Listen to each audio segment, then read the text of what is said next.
A silent epidemic, the disturbing rise of female teacher abuse in our schools.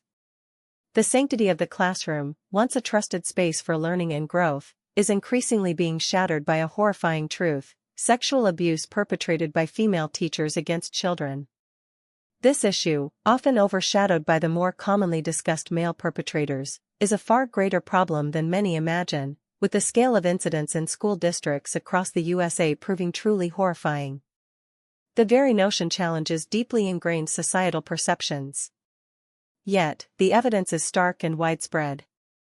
Cases involving educators like Christina Fermella, Brittany Lee Gray, Allie Bardfield, and Caitlin Barnes are not isolated anomalies but chilling indicators of a systemic issue. These names represent just a fraction of the female teachers who have exploited their positions of power and trust, inflicting irreparable harm on vulnerable students. Why is this phenomenon seemingly on the rise? While there's no single answer, several factors contribute to this disturbing trend. One significant element, as suggested, is the pervasive integration of electronic devices into daily life.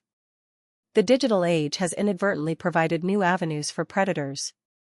Smartphones, social media, and messaging apps, intended for communication, can be twisted into tools for grooming. They facilitate constant, private contact between teachers and students, blurring professional boundaries and creating opportunities for manipulation that were far more difficult to achieve in an era limited to in-person interactions or landline calls. Sexting, the exchange of illicit images, and the subtle, persistent grooming that can occur through digital platforms have become silent weapons in the hands of abusers.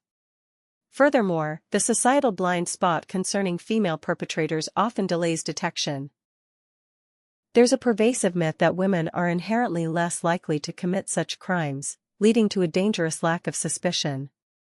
This allows abusers to operate under the radar for longer periods, exploiting the trust placed in them by parents, colleagues, and the children themselves.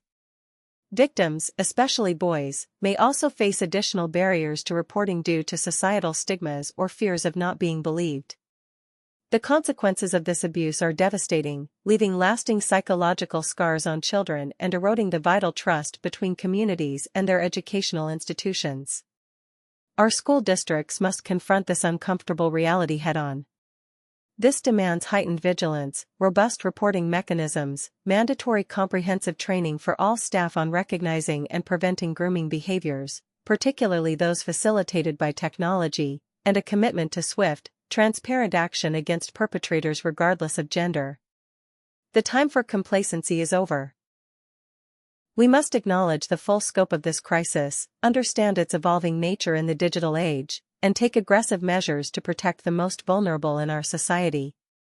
The safety of our children depends on it.